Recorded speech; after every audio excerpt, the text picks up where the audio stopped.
우리 주변에서 플라스틱은 정말 흔하게 접할 수 있는 소재죠. 이 플라스틱 없이 사는 게 더 힘들 정도인데요. 네, 하지만 플라스틱이 건강에 좋지 않고 위험 물질을 만든다는 사실 역시 이미 널리 알려진 사실입니다. 오늘 사이언스 매거진에서는 인하대병원 직업환경의학과 임종한 교수와 함께 이 플라스틱의 위험성과 안전한 사용법에 대해서 알아보도록 하겠습니다. 어서 오십시오. 네, 안녕하세요. 안녕하십니까. 네, 플라스틱. 제가 지금 들고 있는 볼펜도 마찬가지고 교수님이 쓰고 있는 안경, 옷의 단추, 어딜 봐도 플라스틱이 항상 있는데요. 네. 이 플라스틱은 어떤 성분으로 또 어떤 과정을 통해서 만들어졌을까요? 플라스틱을 만들 때는 여러 플라스틱의 원료가 되는 물질, 예를 들면 염화비닐이라든가 프로필린이라든가 이런 제품에다가 보조 원료를 사용하게 됩니다. 안정제나 가소제 같은 걸 넣고 플라스틱을 찍어내는 성형 사출 틀이 있는데요. 예. 거기다 넣고 용융된 상태에서 찍어내게 되면은 여러 종류의 플라스틱이 만들어지게 됩니다. 그런데 이 플라스틱의 위험성에 대해서 오늘 짚어볼 예정인데 플라스틱이 왜 위험하다고 하는 겁니까?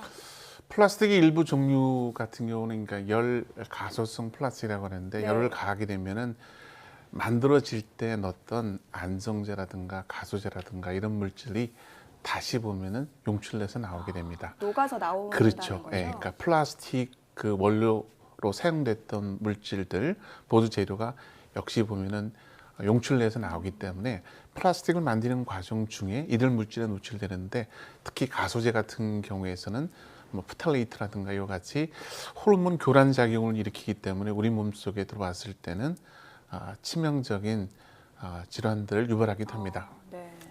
예, 우리가 플라스틱에 대해서 이제 얘기를 하려고 이제 생각을 해보면은 아까 제가 말씀드린 것처럼 플라스틱은 안 쓰는 곳이 없고 특히 우리 몸속에 들어가는 음식을 담는 용기 대다수도 플라스틱으로 돼 있지 네, 않습니까? 맞습니다. 네. 음식을 플라스틱 그릇에 담아서 전자레인지에 돌리는 경우도 있고요. 네. 근데 어떤 플라스틱은 전자레인지용이 아니라서 발암물질이 나오기 때문에 쓰면 안 되고 어떤 거는 전자레인지용이라서 괜찮고 이게 구분하는 방법도 궁금하네요. 이 플라스틱 종류가 굉장히 많은데 네. 어떤 이제 재질로 사용되느냐 하는 것들을 잘 살펴봐야 됩니다. 그러니까 플라스틱 그 바닥에 보게 되면은 플라스틱 재질에 대한 것들을 파악할 수 있는데요. 네. 어떤 플라스틱 재질이냐 하는 것들이 위험물질 노출과 더불어서 굉장히 밀접하다고 볼 수 있겠습니다.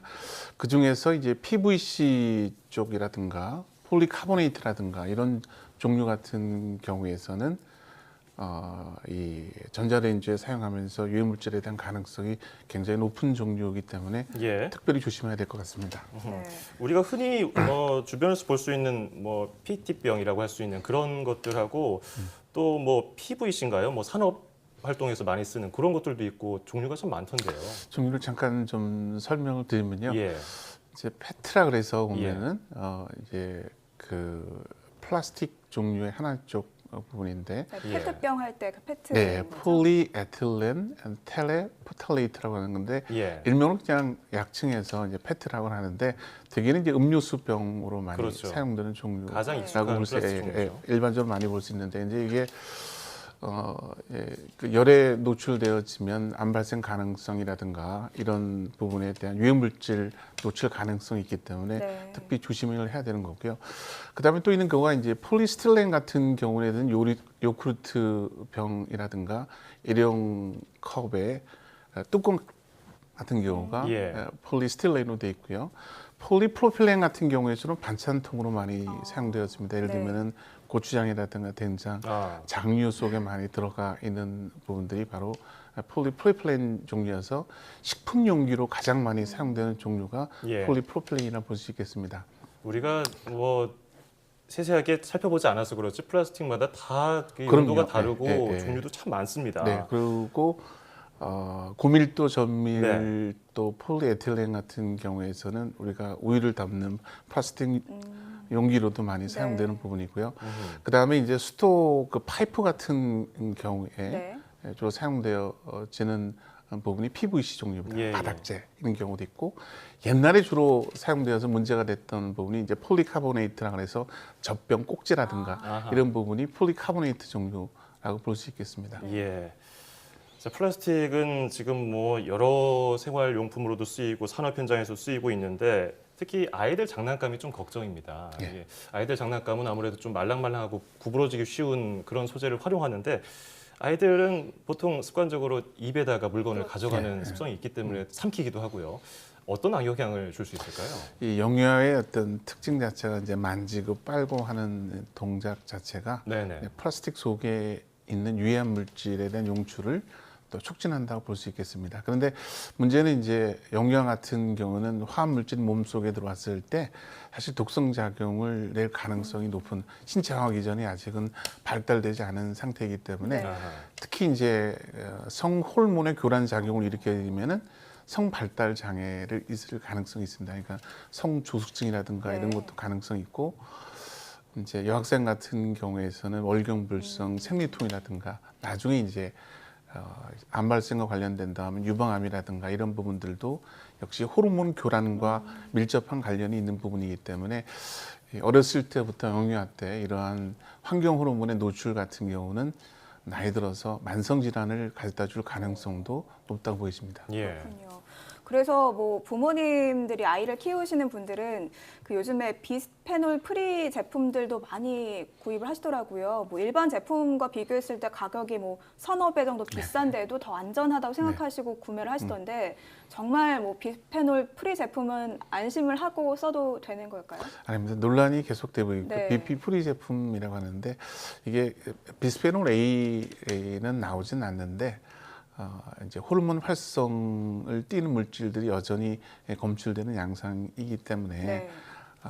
비스페놀 A는 없지만 실질적으로는 호르몬 교란 작용을 일으키는 물질들은 여전히 있기 때문에 건강에 대한 유해성 논란은 아직도 되고 이 있습니다. 비스페놀 A라는 게 화합물 화합물질이죠. 거죠? 비스페놀 A라고 하는 것이. 네. 네. 예.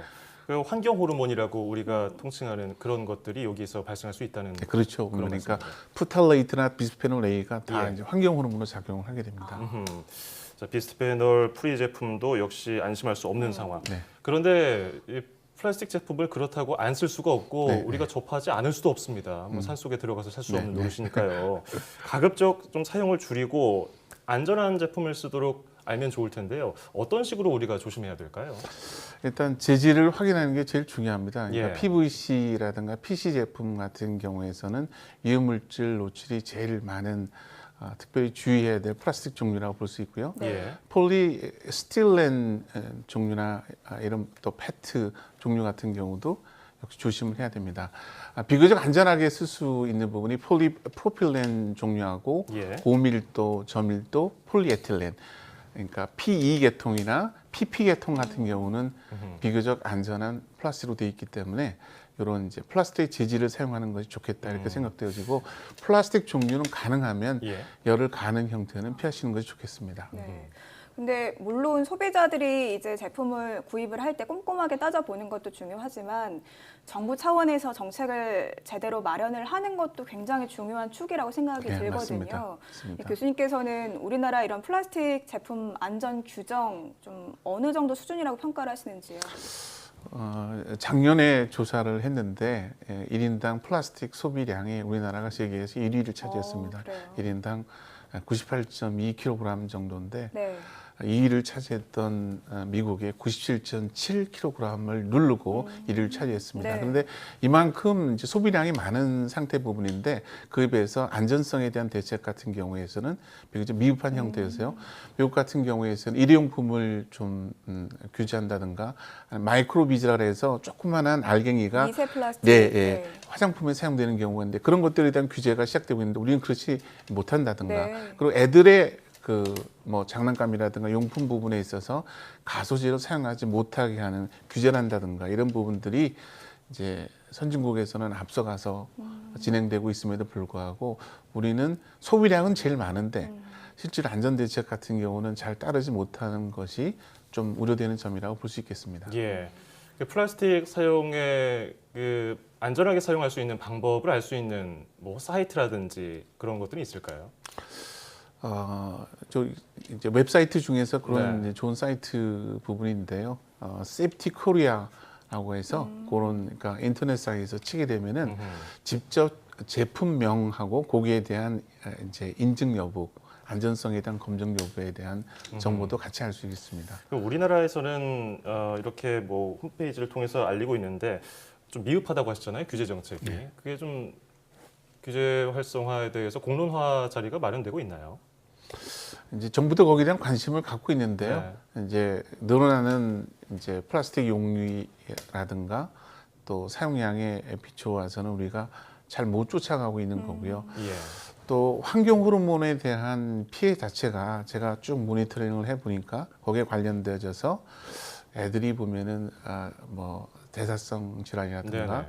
아니면은 성발달 장애라든가 성조증이라든가 이런 것들에 대한 위험성이 어느 정도 이제 관찰되어지는데 이제 그런 거에 대한 대책은 아까 말하는 화학 물질에 대한 환경 호르몬의 관리 자체가 지금은 관찰 물질로 지정된 거 외에는 예. 특별한 규제가 별로 없습니다. 그러니까 적극적인 그렇군요. 규제가 조금 네, 맞습니다. 미흡하다는 말씀이신 네, 맞습니다. 거죠? 그렇게 예. 해야 될 것 같습니다. 네. 이게 이미 플라스틱 사용이 우리에게 익숙해져 있어서 그 경각심을 갖기 어려워서 오히려 그 잘못된 플라스틱 사용이 더 위험할 수도 있겠다 이런 생각이 네, 들기도 맞습니다. 합니다. 의식적으로 우리가 뭐 우리 몸과 환경을 위해서 플라스틱을 좀 올바르게 썼으면 네, 좋겠고요. 그런 규제 정책도 나왔으면 좋겠습니다. 오늘 말씀 잘 들었고요. 지금까지 인하대병원 임종환 교수였습니다. 네, 맞습니다.